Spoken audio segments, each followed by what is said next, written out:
Today we're going to focus on the derivatives of trigonometric functions. There are multiple trigonometric derivatives that are very crucial and useful when moving on in this chapter. And those derivatives are the derivative of sine x equals cos x equals negative sine x, tangent x equals secant square x, cosecant x equals negative cosecant x tangent x, secant x equals secant x tangent x, cotangent x equals negative cosecant square x. So if you look closely, you will realize that the ones that have a c in front of them are usually negative. So I think that this is a useful way to remember these derivatives. Feel free to pause and screenshot this. Now let's look at this equation that we have over here, and we need to derive it. So the first step of deriving it is actually almost the same as the exponential derivatives. So you would want to derive x power 4 and sine x separately. So your answer for x power 4 should look like this. So deriving sine x, we know that it will be cos x. Referring to the list of trigonometric derivatives that I gave just now, sine x will become cos x. And your final answer should look like this. Now let's look at this equation, which is similar to the previous one. The first thing that you should look out for is whether it is factorizable or not. For this equation, it is factorizable. The factorized equation would look like this, because you should take out 3 and 9x will become 3x. So moving forward, now we can differentiate this. Since 3 has been taken out, it should be left outside. And now we need to differentiate secant x and 3x. So referring to the list that I have given, secant x will become secant x tangent x. And 3x will become 3. So to rewrite the equation, we can times the 3 back in, which will become 3 secant x tangent x plus 9. And this is your final answer. Feel free to pause the video and take note of what is written on the board. Moving on, now let's look at another equation that looks different yet familiar at the same time. By applying the same concept, so you need to differentiate cos to the power of negative 1x and differentiate 5x squared.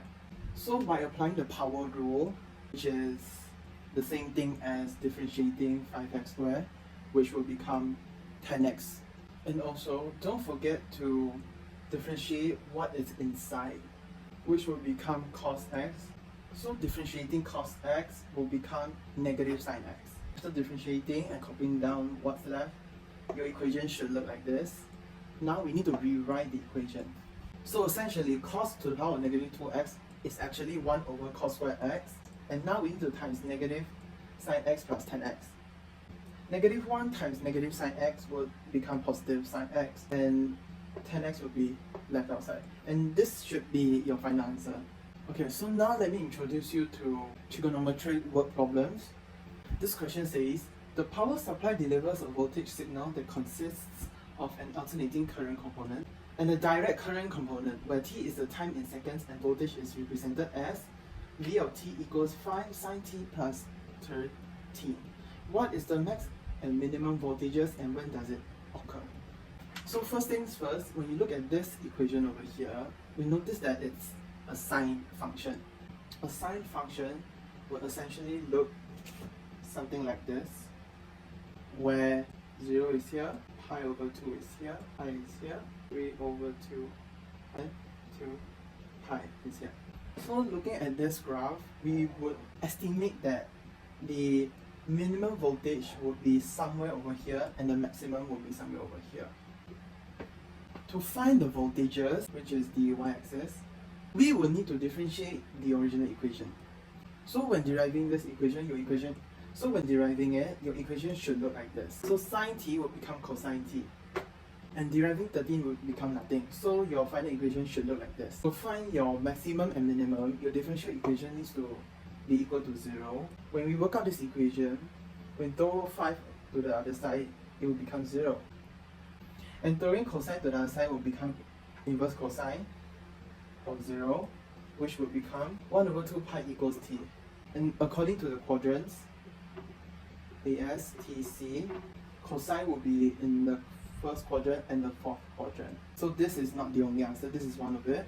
This first answer, which is in the first quadrant, now we need to find the fourth quadrant. To find the fourth quadrant, we need to use 2 pi minus 1 over 2 pi, which will become 3 over 2 pi.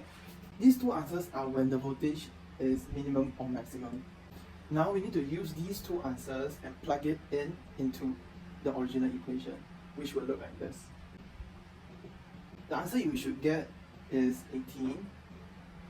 And now we plug in the second answer, and your answer should be 8. So this tells us that this is the maximum voltage at 1 over 2 pi and minimum voltage of 8 at 3 over 2 pi. Feel free to pause the video and take note of what is written on the board.